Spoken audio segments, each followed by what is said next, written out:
ജനപ്രതിനിധിക്ക് ആ ബഹുമാനം കൊടുക്കണ്ടേ? എന്ത് ബഹുമാനം മാഡം? ജയിച്ചു കഴിഞ്ഞപ്പോ സ്വഭാവം മാറിയില്ലേ? അവൾ ജനപ്രതിനിധിയാണെങ്കിൽ അവളെ ആ സ്ഥാനത്ത് എത്തിച്ചതാരാ? മാഡം അല്ലേ? അവൾ MLA അല്ല, മുഖ്യമന്ത്രി ആയാലും ശരി അവൾ ഇങ്ങോട്ട് വരണം. അതുമല്ല മാഡം, മന്ത്രിയും മുഖ്യമന്ത്രിയൊക്കെ പരിചയമുള്ളപ്പോ എന്തിനാ അവളുടെ മുമ്പിൽ പോകുന്നേ?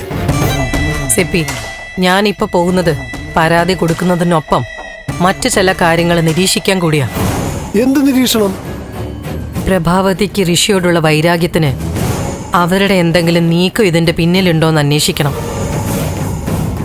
അങ്ങനെ എന്തെങ്കിലും ഉണ്ടെങ്കിൽ ദേവികയോട് സംസാരിക്കുമ്പോൾ അതിന്റെ സൂചനകൾ കിട്ടും. ആ സാധ്യതകൾ തള്ളിക്കളയാൻ പറ്റില്ല. ചന്ദ്രോത്തും പൂജയും മന്ത്രവാദവും ഒക്കെ നടന്നു എന്ന് കേട്ടത് മുതൽ അങ്ങനെ ഒരു സംശയം എന്റെ മനസ്സിലുണ്ട്. ചന്ദ്രോത്ത് ഈ സംഭവത്തിൽ ബന്ധപ്പെട്ടിട്ടുണ്ടെന്ന്.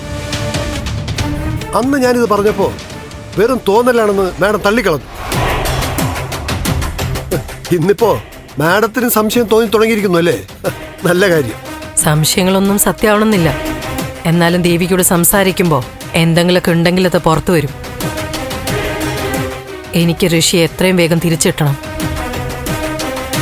അതിനാരെയൊക്കെ കാണണോ അവരെയൊക്കെ കാണും. മാഡം പാർട്ടി ഓഫീസിലേക്കാണോ ചന്ദ്രോത്തേക്കാണോ പോകുന്നത്? ചന്ദ്രോത്തേക്കാ. CP ഇവിടെ വെയിറ്റ് ചെയ്യും.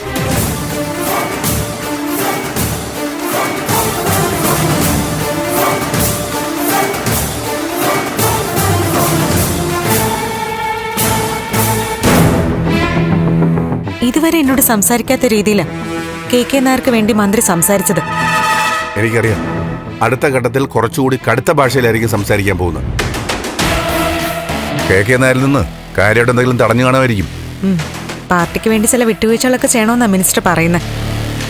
പാർട്ടിയുടെ ഭരണഘടനയിൽ അങ്ങനെ ഉണ്ടോ? സ്വന്തം കാര്യത്തിന് വേണ്ടി പാർട്ടിയുടെ പേര് വലിച്ചിടുക. എത്ര സമ്മർദ്ദം വന്നാലും ശരി, മോള് പതറിപ്പോകരുത്. സത്യവും ന്യായവും വിട്ട് ഒന്നും ചെയ്യണ്ട. ഇല്ലച്ച, അത് ഞാൻ തീരുമാനിച്ചിട്ടുണ്ട്. രാജിവെക്കേണ്ടി വന്നാലും ശരി, നാടിന് കുഴപ്പമുണ്ടാവുന്ന ഒരു കാര്യത്തിനും ഞാൻ കൂട്ടുനിൽക്കില്ല. ആ ത്യാഗരാജനുണ്ടായിരുന്നോ കൂടെ? ആ, പുള്ളിക്ക് പിന്നെ പ്രത്യേകിച്ച് സ്റ്റാൻഡൊന്നും ഇല്ലല്ലോ. ഞാൻ പറയുന്നതും ശരി തന്നെ, മിനിസ്റ്റർ പറയുന്നതും ശരി തന്നെ. അയാളായിരിക്കും ഏറ്റവും വലിയ അപകടകാരി. സൂക്ഷിക്കണം. എനിക്കറിയാം അച്ഛാ. പാർട്ടിയിൽ നിന്നോ പാർട്ടിക്കാരിൽ നിന്നോ എവിടെ നിന്ന് എതിർപ്പ് വന്നാലും കുഴപ്പമില്ല. അച്ഛൻ കൂടെ ഉണ്ടല്ലോ, ആ ഒരു ശക്തി മതി എനിക്ക്. ഞാൻ മാത്രമല്ല, നമ്മുടെ കുടുംബം, നന്ദനും പ്രഭയും എല്ലാവരും ഉണ്ട് നിന്റെ കൂടെ. ഒട്ടും പതറണ്ട.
നീ അവസാനം ജയിച്ചു അല്ലേ?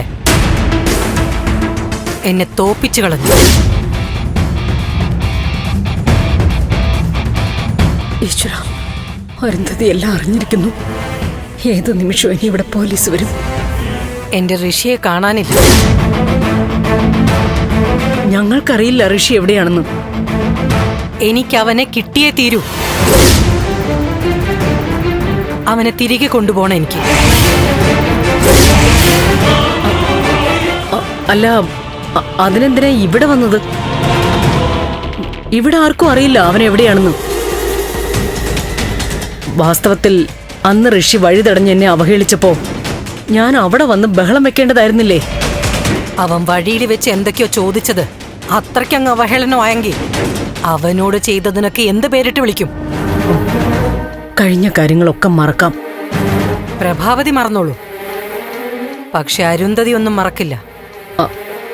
അല്ല, അരുന്ധതി എന്തിനാ ഇവിടെ ഇപ്പൊ വന്നത്?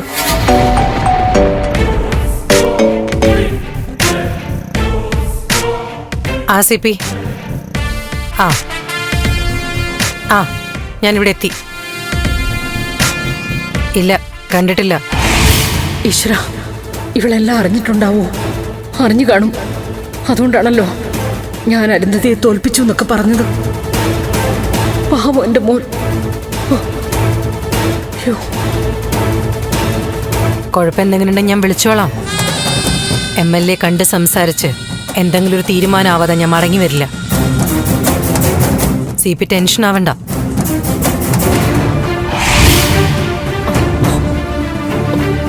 നീ എങ്ങോട്ടായി പോന്നേ? എന്താമേ? അരുന്ധതി വന്നിട്ടുണ്ട്.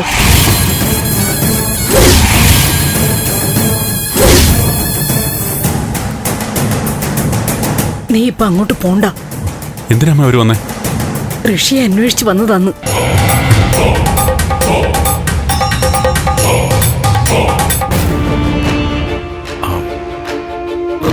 സിദ്ധാർത്ഥൻ സാറിനുള്ള ബന്ധം വെച്ച് പറയുക, കഴിയുന്നതും രാധാകൃഷ്ണൻ മിനിസ്റ്ററെ വെറുപ്പിക്കാതിരിക്കുന്നതാണ് നല്ലത്. അതിനാരാ മിനിസ്റ്റർ വെറുപ്പിച്ചത്? അല്ല, നേരത്തെ KK നായരുടെ ഫാക്ടറിയുടെ കാര്യത്തിൽ മന്ത്രിയും ദേവിയും കൂടെ ഒരു സംസാരം ഉണ്ടായല്ലോ.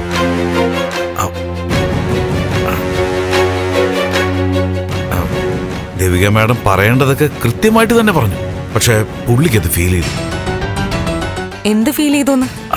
അല്ല, ആളെന്നോട് പറഞ്ഞു, എന്നാലും ത്യാഗരാജ, നമ്മുടെ കുട്ടി എന്റെ മുഖത്ത് നോക്കി വെട്ടൊന്ന് മുറി രണ്ട് എന്ന രീതിയിൽ സംസാരിച്ചു കളഞ്ഞല്ലോ. പുള്ളി ആകെ തകർന്നുപോയി. പുള്ളി പറഞ്ഞത് എന്റെ കൊച്ചനുജത്തിയായിട്ടോ മോളായിട്ടൊക്കെയാ ഞാൻ ദേവിയെ കണ്ടിരുന്നേന്നേ. അയ്യോ, അങ്ങനെയൊക്കെ പറഞ്ഞോ? ആ രീതിയിൽ മന്ത്രി സംസാരിക്കില്ലെന്ന് എനിക്ക് നന്നായിട്ട് അറിയാം. അയ്യോ, അതിപ്പോ എന്ത് വേണമെന്നോ ത്യാഗരാജൻ പറയുന്നത്? സാറേ, എനിക്കെല്ലാവരും സന്തോഷത്തോടെ ഇരിക്കണമെന്നേ ഉള്ളൂ. എല്ലാം നല്ല രീതിയിൽ പോണം. അതുകൊണ്ട് ഞാൻ പറയുന്നത് എന്താന്ന് വെച്ചാ, ആ പ്ലാന്റിന് എങ്ങനെയെങ്കിലും അനുമതി കൊടുത്തേക്കണമെന്ന്. എന്നിട്ട് സാറേ, KK നായരുടെ ആസ്തി സാറിന് അറിയാലോ. ആ പ്ലാന്റൊക്കെ പുള്ളിക്ക് കടലിൽ ഒരു തുള്ളി വെള്ളം പോലെ ഉള്ളൂ. ഏതൊക്കെയോ നാട്ടില് പുള്ളിക്ക് ബിസിനസ് ഉണ്ട്. അല്ല, ഞാൻ പറയുന്നത് ഒരു നല്ല ബന്ധം ഇല്ലാതാക്കി കളയാൻ വളരെ എളുപ്പമാണ്. സത്യം സാറേ. അയ്യോ, അപ്പൊ അത് നടത്തി കൊടുത്താൽ മതിയായിരുന്നു എന്ന് പിന്നീട് വിഷമിച്ചിട്ട് കാര്യമില്ല. അത് സാരമില്ല, കുറച്ച് വിഷമിക്കാം. ഞാനല്ലേ വിഷമിക്കുന്നേ. അതെനിക്ക് വിട്ടേക്ക്. സാറേ, പാമ്പിനെ നോവിച്ചു വിടുന്ന പോലെ KK വെറുപ്പിച്ച് അകറ്റുന്നു. വിഷവാ. വിഷപ്പില്ലെങ്കിൽ ഊരി എടുത്താ പോരെ, പ്രശ്നം തീർന്നല്ലോ. പിന്നെ ആരെയും കൊത്തില്ല. മിനിസ്റ്ററെ വിഷമിപ്പിക്കുന്നതും ബുദ്ധിയല്ല. ത്യാഗരാജ, ഓ, എന്താ സാറേ? ഈ പ്ലാന്റിന് അനുമതി വാങ്ങിക്കൊടുക്കാൻ താൻ എത്ര വാങ്ങിച്ചെടുത്തു? അയ്യോ, സാറേ, സാറെന്താ ഈ പറയുന്നു? 5 പൈസ എടുത്തിട്ട് ഞാൻ KK നായരുടെ കയ്യിൽ നിന്ന് വാങ്ങിയിട്ടുണ്ടെങ്കിൽ ഇപ്പോ ഈ ഭൂമി പിറന്ന് ഞാൻ താഴോട്ട് പോട്ടെ. എന്താ പെട്ടെന്നൊരു കുലുക്കം? ഭൂമിക്ക് ഒരു കുഴപ്പമില്ല. ഇപ്പൊ മനസ്സിലായില്ലേ ഞാൻ കൈക്കൂലി ഒന്നും വാങ്ങിയിട്ടില്ല? ത്യാഗരാജന് തലക്കെന്തെങ്കിലും കുഴപ്പമുണ്ടോ? ഇല്ല സാറേ. എന്തേ? മുമ്പൊക്കെ കൊല്ലും തല്ലും എന്നൊക്കെ പറഞ്ഞ് കൊലവിളി നടത്തിയിരുന്ന താൻ എങ്ങനാടോ ഒരു കോമാളിയായി മാറിയത്? എന്ത് തമാശ ഈ പറയുന്നത്? അയ്യോ, ഞാൻ സീരിയസാ, സത്യം. എന്നാ എനിക്ക് അങ്ങനെ തോന്നിയില്ല. സാറേ, ത്യാഗരാജ, തൽക്കാലം ഈ വിഷയം വിട്. സാറേ, അത് KK നായരുടെ പരിപാടി ഒന്നും നടക്കില്ല. അതല്ല സിദ്ധ സാറ്, ഒന്നുകൂടെ ആലോചിച്ചിട്ടൊന്ന്.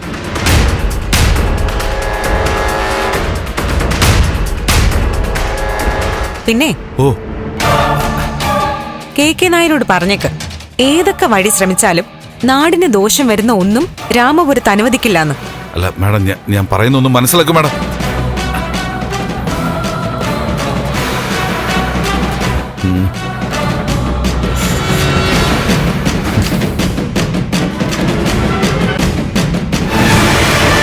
മോനെ, നീ പേടിക്കണ്ട. അമ്മേ, ഞാൻ ഒരു കാര്യം ചെയ്യട്ടെ? എന്താ? നടന്നൊക്കെ ഞാൻ ഏറ്റു പറയട്ടെ? പ്രഷർ താങ്ങാൻ പറ്റുന്നില്ല അമ്മേ. നന്ദ, നീ ആവശ്യമില്ലാത്ത ഒന്നും ചിന്തിക്കല്ലേ. ഞാൻ നോക്കിക്കോളാം. നീ റൂമിലേക്ക് പോ. പുറത്തേക്ക് വരണ്ടെന്ന് പറയാനാ ഞാൻ ഇപ്പൊ വന്നത്. അമ്മേ, അമ്മേ, ഇനിയൊക്കെ അറിഞ്ഞിട്ടായിരിക്കും അവരിങ്ങോട്ട് വന്നിരിക്കുന്നേ. ഒന്നുമില്ല നന്ദ, നിന്നോടൊന്നും പേടിക്കണ്ടെന്ന് പറഞ്ഞില്ലേ. ഞാൻ നോക്കിക്കോളാം. നീ കേർപ്പോ പോവാൻ.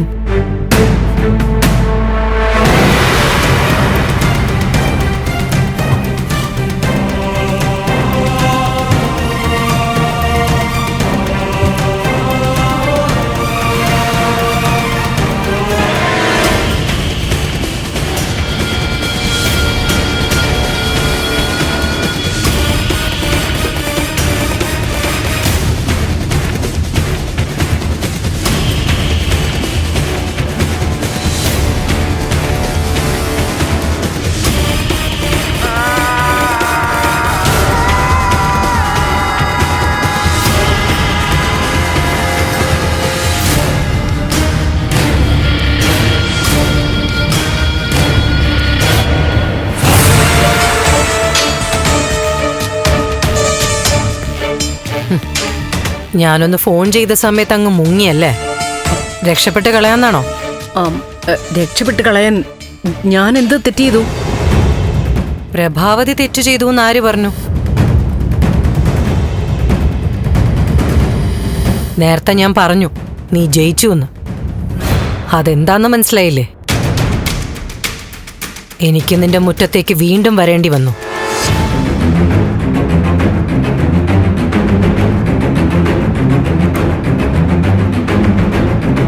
അതുകൊണ്ടാ ഞാൻ പറഞ്ഞത് നീ ജയിച്ചു എന്ന്. വിളിക്കാതെ തന്നെ ഇപ്പതാ വീടിനകത്തേക്കും കയറി വന്നു. സോറി അരുന്ധതി, ഇരിക്കേ.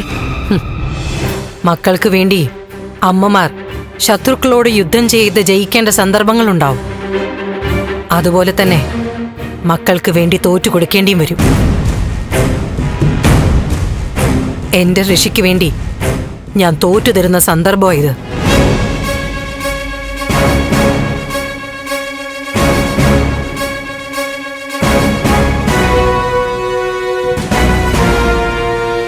നിങ്ങളുടെ സഹായത്തിന് വേണ്ടി നിങ്ങളുടെ വീട്ടിൽ തന്നെ എത്തിയിരിക്കുന്നു.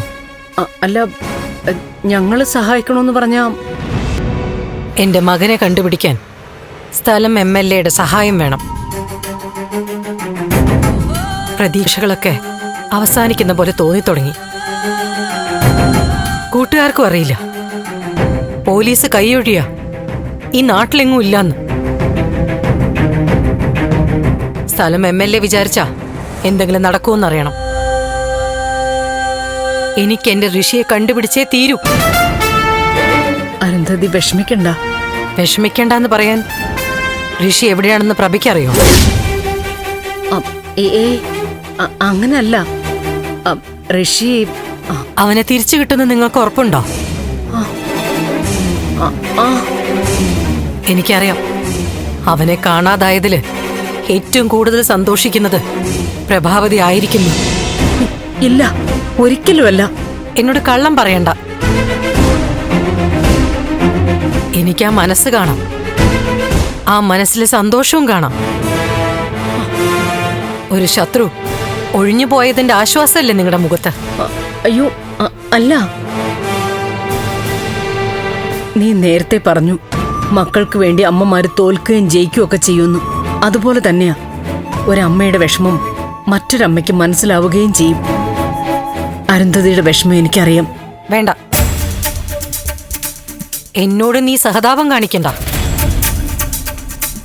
എന്നോട് അനുഭാവം കാണിച്ചു എന്ന് കരുതി പഴയതൊന്നും മറക്കാൻ പോകുന്നില്ല ഞാൻ. ശത്രുത തന്നെയാ. എനിക്ക് MLA കാണണം. ഈ മണ്ഡലത്തിലൊരു വ്യക്തി എന്ന നിലയ്ക്ക് MLA കാണാനുള്ള അവകാശമുണ്ട്. അതിനാ ഞാൻ വന്നത്. ദേവിക ഇവിടെ ഇല്ല. കള്ളം പറയരുത്. ഈ ഒരു സന്ദർഭത്തിൽ ഞാൻ അങ്ങനെ വെറുതെ പറയില്ല. ഒരു മീറ്റിംഗിന് പോയിരിക്കുക ദേവിക. വരാൻ താമസിക്കും. എത്ര താമസിച്ചാലും ശരി, MLA കണ്ടിട്ടേ ഞാൻ പോകൂ.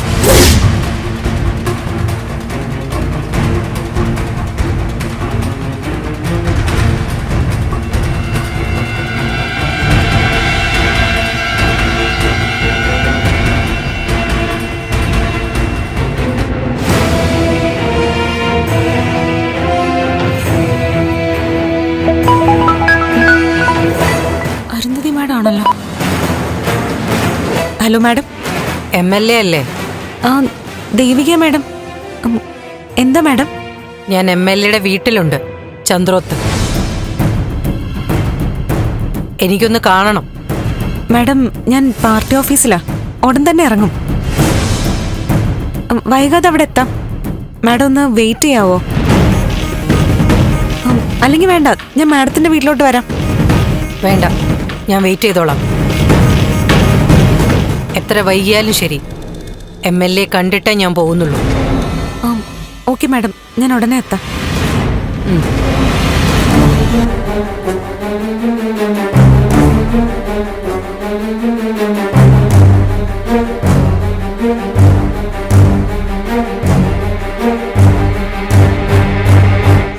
അരുന്ധതി ഇരിക്കേ. അങ്ങനെ ഔദാര്യമൊന്നും കാണിക്കണ്ട. പ്രഭാവതിയുടെ വീട്ടിലേക്ക് വന്നതല്ല ഞാൻ, MLA കാണാൻ വന്നതാ. MLAയുടെ വീട്ടിലേക്ക് മണ്ഡലത്തിലെ ആളുകൾക്ക് സ്വാതന്ത്ര്യമുണ്ടല്ലോ. ഓക്കെ, അരുന്ധതിക്ക് കുടിക്കാൻ എന്തെങ്കിലും എടുക്കട്ടെ. സൽക്കാരം സ്വീകരിക്കാനല്ല ഞാൻ വന്നത്, എന്റെ മോനെ കുറിച്ച് അറിയാനാ. അവനെ ഇരുട്ടിൽ നിർത്തിയിട്ട് ഞാൻ ശത്രുക്കളോട് സന്ധി ചെയ്യണമല്ലേ?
ആ നന്ദ പറയടാ.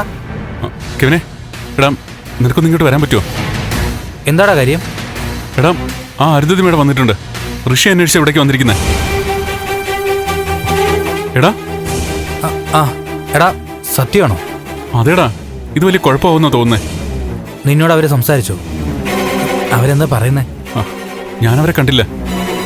അമ്മയാ ഒന്ന് പറഞ്ഞേ. ദേവിയെ കാത്തിരിക്കുക അവര്.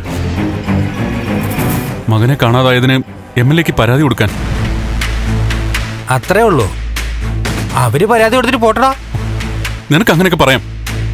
എടാ, അവരെല്ലാം അറിഞ്ഞിട്ടാണ് വന്നെങ്കിലോ? അവരെന്താ അറിഞ്ഞെന്നാ? എടാ, ചിലപ്പോ നമ്മള്. എന്നാ പിന്നെ അവരെന്താന്ന് വെച്ചാൽ ചെയ്യട്ടെ, അല്ലാതെ ഞാനെന്ത് പറയാനാ? എടാ കെവിനെ. എടാ പിന്നല്ലാതെ. നന്ദ, വെറുതെ കാര്യങ്ങൾ ബോറാക്കല്ലേ. എല്ലാം സ്മൂത്തായിട്ട് പോവുക. പോലീസിന്റെ ഭാഗത്തുനിന്ന് ഭീഷണിയുമില്ല, വേറെ സൂചനകളൊന്നും ആർക്കും കിട്ടിയിട്ടുമില്ല. ദേ, നീ വെറുതെ പേടിച്ച് തെളിവുണ്ടാക്കി കൊടുക്കരുത്. എടാ കെവിനെ, എനിക്ക് നല്ല പേടിയുണ്ട്. എടാ കൊലപാതകം നമ്മൾ അറിഞ്ഞുകൊണ്ട് നടത്തിയതല്ല, അബദ്ധം പറ്റിപ്പോയി. ഇനി അതിനെ പിടിച്ച് ആകെ കുളമാക്കരുത്. അപ്പോ കുഴപ്പമൊന്നും ഉണ്ടാവില്ലായിരിക്കും അല്ലേ? എടാ നീ ആയിട്ടുണ്ടാക്കാതിരുന്നാ മതി. ഞാനെന്തായാലും അവരുടെ മുമ്പിൽ പോകുന്നില്ല. ആ അതാണ് മണ്ടത്തരം. നീ പോണം, അവരോട് സംസാരിക്കണം. പിന്നെ മുഖത്ത് പേടി കാണിക്കരുത്. ഓവർ സ്നേഹവും വേണ്ട. മുമ്പ് എങ്ങനെയായിരുന്നോ അതുപോലെ. എടാ നിനക്കൊന്ന് വരാൻ പറ്റുമോ? എന്തിന്? എടാ ഞാനും കൂടി വരുമ്പോഴായിരിക്കും സംശയം കൂടുന്നേ. മാത്രമല്ല നീ സാഹചര്യങ്ങൾ ഒറ്റയ്ക്ക് നേരിട്ട് ശീലമാവണം. എടാ ഒന്നും സംഭവിക്കില്ല.